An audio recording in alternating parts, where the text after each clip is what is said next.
Summer plans. Man United news. Live, Erik ten Hag sack decision were not expected this week. Chalobah chase, Branthwaite targeted. Updates. Erik ten Hag decision. No decision is expected on Manchester United manager Erik ten Hag's future this week. Ten Hag's 2-year tenure is currently under review by United chiefs despite his recent FA Cup triumph. According to The Times, Saturday's trophy has not eased the review process as the Red Devils did finish 8th in the Premier League. The same report adds that the Dutch tactician's future will not be decided until at least next week. Lion in wait. Manchester United chief Sir Jim Ratcliffe is in pole position to make Everton star Gerard Branthwaite his first signing in a cut-price £40 million move.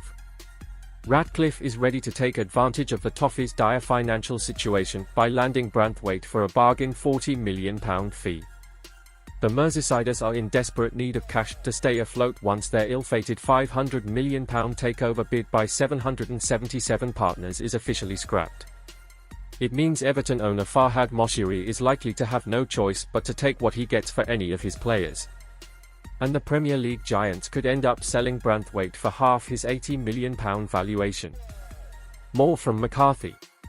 Benny McCarthy has lifted the lid on Jadon Sancho's bust-up with Erik ten Hag.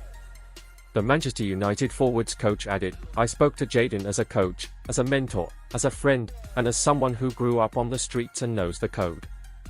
But Jadon just wasn't seeing it.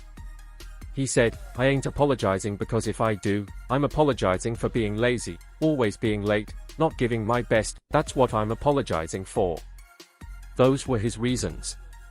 "I spoke to the manager and I said to him that you know the delicacy, and I think Jadon feels that if he apologizes then he's going to be classed as someone who doesn't train hard, doesn't work hard, that everything that was said against him was true." Jean-Clair Todibo issues blunt response to Manchester United transfer speculation. Jean-Clair Todibo has issued a cryptic response to speculation linking him with a summer transfer to Manchester United. The Red Devils, regardless of who is their manager next season, will be seeking defensive reinforcements in the summer. With question marks hanging over the futures of Jonny Evans, Harry Maguire and VIctor Lindelof, a new centre-half will represent a priority for Erik ten Hag or his potential successor. Raphael Varane's departure was already confirmed prior to last weekend's FA Cup final triumph, while Lisandro Martinez's fitness record over the course of the last 12 months also represents a cause for concern. Todibo's outstanding performances for Nice have seen him linked with a move to a number of high-profile European clubs, with United chief among them. Asked if a move to Old Trafford was on the cards this summer, the 24-year-old told Mail Plus, "It's nice to hear all the compliments," he says. "I'm trying to stay focused on my game and my teammates, but for sure I am open to playing in the Premier League. I'm going to keep that for me."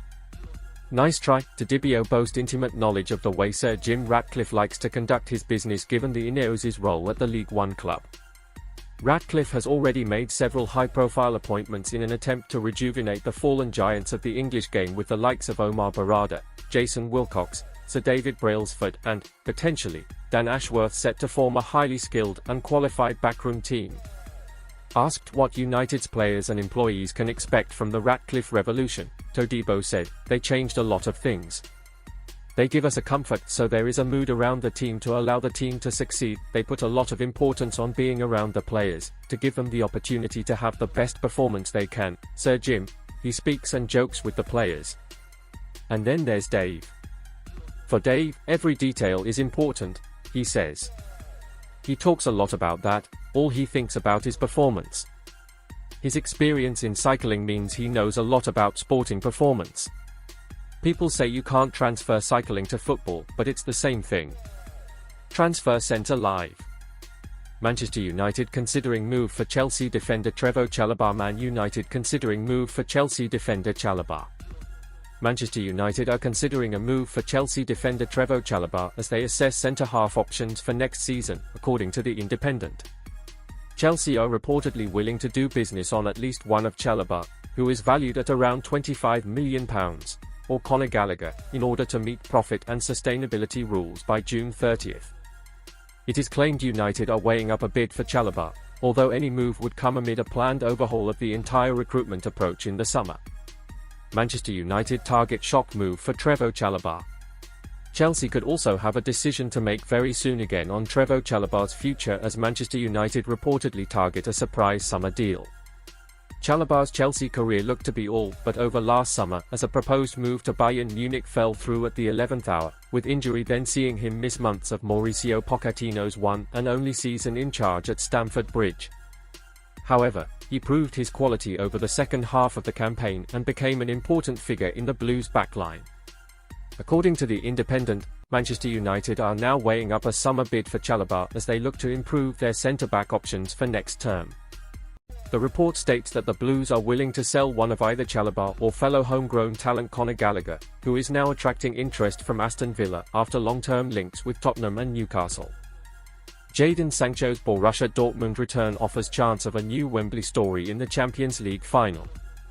Jadon Sancho returns to Wembley with Borussia Dortmund having rediscovered himself after Manchester United's struggles.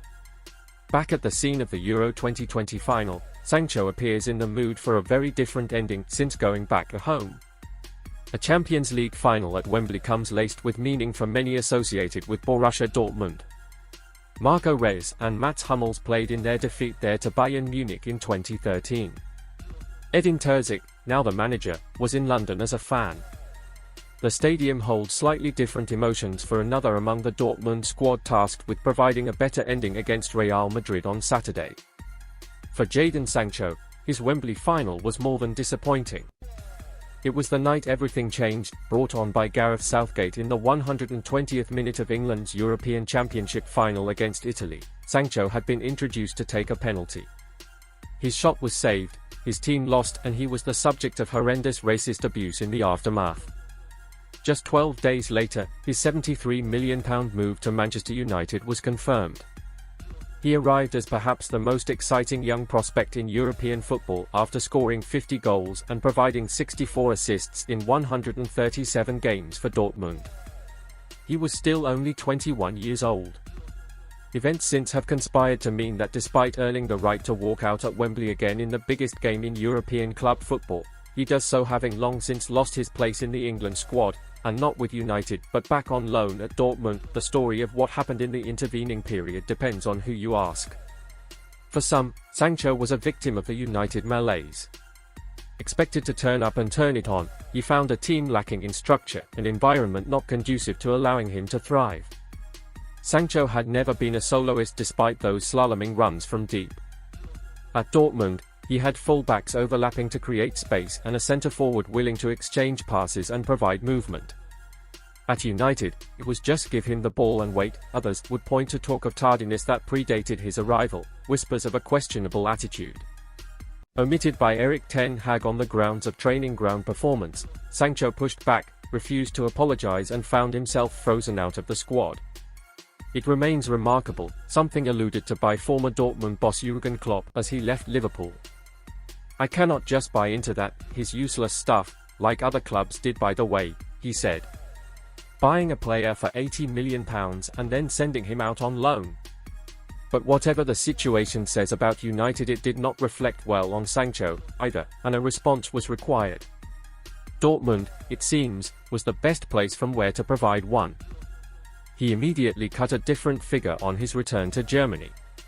"Dortmund is home to me," he declared. The club where he had made his name seemed to intuitively understand their role in helping him to show his talent, rediscover his true self. "Jadon is a player that needs to smile," noted Terzic. "If he is smiling, then he is going to shine on the pitch." Dortmund eased him back at first, but they played him into form. It has not been a tour de force, with 2 goals and 2 assists in his 14 Bundesliga appearances, but there have been glimpses of the talent that once lit up their stadium. He has felt valued again. "We forget they are human." Speaking to Jurgen Klinsmann about this, he emphasized the human aspect. Jadon obviously had a rough time finding his rhythm again and settling back again. "We often forget that these very talented young players are just human beings," he told Sky Sports. "When they go from one extreme to another and do not find their form in one place and something is not working or clicking and then they decide to go back to the place they came before, it takes time to adjust and get their confidence and form back." In that situation, I think that it is really important that the manager is patient with the player, that the manager lets the player do their thing and is there to help but not putting them too much under pressure to perform right away at the highest level. Real Sancho emerging again. His importance to Dortmund is illustrated by the statistics. Sancho has completed 36 dribbles in the Bundesliga since his return, ranking third in the competition in that time, and has created more chances from open play than any other Dortmund player, but it is in the Champions League that he has really impressed. It was in this competition, in a 2-0 win over PSV in March, that he scored his first goal back in front of those Dortmund supporters. Against Paris Saint-Germain, in the semi-final, he was outstanding. His 13 completed dribbles in the first leg were not only the most by a player in a Champions League game this season, they were more than anyone else in the previous 2 seasons as well. In fact, only Eden Hazard and Neymar have topped that figure in the past decade. Confidence restored, Sancho was running at defenders with purpose again, full of energy on and off the ball. Since returning, he has blocked more passes than anyone else in the Champions League and ranks second in the competition for recovering possession. Klinsmann speaks for everyone when he says that it is a joy to see him like this. He has shown that he can perform at the highest level he has shown in the past in his young career. So I was really pleased that he picked up the pace now and is looking good, looking sharp. All that remains is a fitting ending. 3 years on, he can close the loop with another big performance against Real Madrid, making history at the club that helped make him a star, at the stadium where the dream started to unravel. Back at Wembley. Just back.